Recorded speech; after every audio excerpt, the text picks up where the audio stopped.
Today, we are going to be chatting about what's alive in the cosmos. When you are aware of what's alive, what's impacting you, also have the opportunity to understand that there are shadow, gift, and city frequencies of each activation. So you're going to have opportunities to react or respond, and you can perpetuate the shadow or bring in the gift frequency with your mindfulness and your commitment to just act differently, change, and eventually be different. What's important to understand is that when we have the body graph and not just the wheel, we can see more than what an astrologer can see. So for example, when we look at the wheel, we don't see that the channel 360 is activated. And we've had this for a while because the nodes are not that fast and Pluto is really not that fast. It takes Pluto 248 years to go around.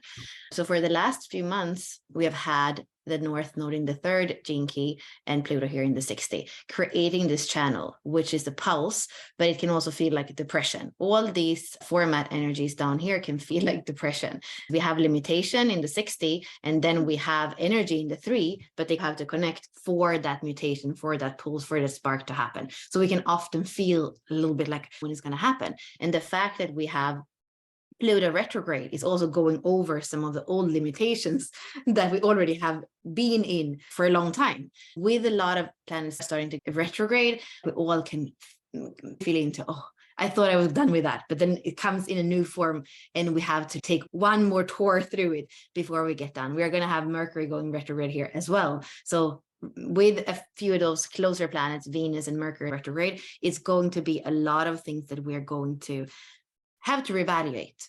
The planets are going back over it the next time when they go direct. Maybe that's when finally there is something that can change or that can unlock.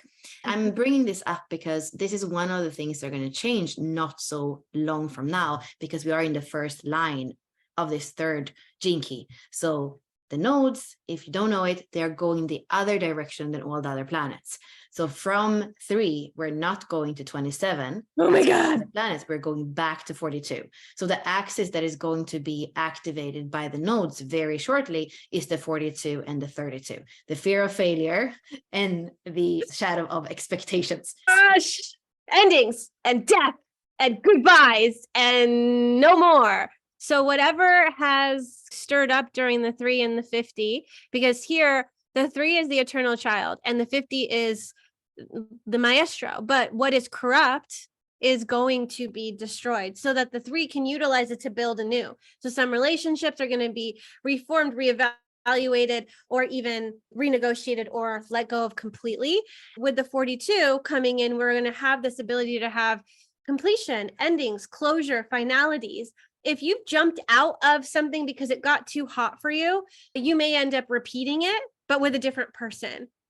Or you could have learned the lesson and you're finally coming to this completion point. And I think on the 42, we're also going to be evaluating and feeling into how attached am I to this? Because the 3 also has a ability to cling, and the 42 has ability to have expectations and not want to let go either. So it may not end up the way that you thought it would, but it's working out for your best and highest anyways. And what we also see here, because when we look at the list, the outer planets are here on the bottom. So now we have had, like we said, the nodes take a long time and the outer planets. So when we have the 32 and the 42, we don't have a definition that's going to be there all the time, every day for a long time. The 32 and the 42 are not creating that. 32 here in the spleen and then 42 here in the root. They are not going to connect with the 60 or the 36, like this outer planet that take a long time, or the 23, which means that we're going to have reflector charts some days. Now for a long time, we've had this a little bit uncomfortable energy of something wants to break through, but maybe again, not being really able to do it. So it's going to be a different energy as the nodes are moving and also with more retrograde. So still having to reevaluate things, but maybe not with such a weird pressure that we've had in the 360. Yeah, and if we're looking at the nodal environment again in the 42, thinking about that's part of the collective circuitry, and the 32 is part of the tribal circuitry. So for your own sake, as you are feeling into this threshold of potential, because for those of you that experienced a death or an ending of a relationship or a job, that's this nodal shift. There's many people that experienced loss in some way, like something had to break down for things to break through. The 42 is part of collective sensing circuitry, and it's bringing the collective towards maturation. So we need to complete cycles. We need to complete the grade so we can move on to the next grade. We need to progress. And so we're going to be experiencing these ending of cycles, and the nomad is taking one step forward little by little without actually knowing what the future holds. It's committed to the journey. The 29 has been telling us this in this past transit. There's no plan, there's no goal, there's no future orientation. It's literally, are you committed to the now moment in the present and being what is and surrendering to the now? And when completion comes, you're going to feel it in your body and you're going to be like, wow, the journey's over. Then that's the opportunity for the nomad to look back and to work with his other friends, with the medicine woman in the 33 or the confidant in the 13, to see, what was the lesson here? What was the medicine here? What did I learn out of this? What did I get out of this? And what am I carrying with me forward? The 32 is going to be amazing at paving the way for things too, saying like, we need to rip this root out. It's not serving us anymore. What do we need to preserve and what do we need to let go of? So they're going to work great together to spring clean your life. Last thing is that we have the moon in Scorpio.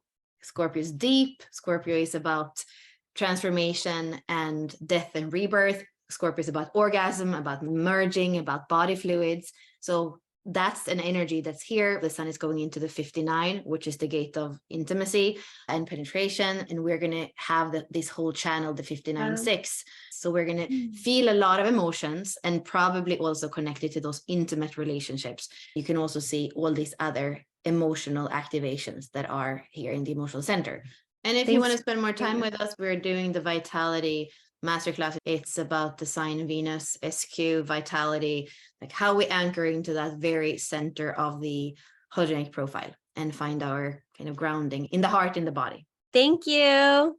Bye.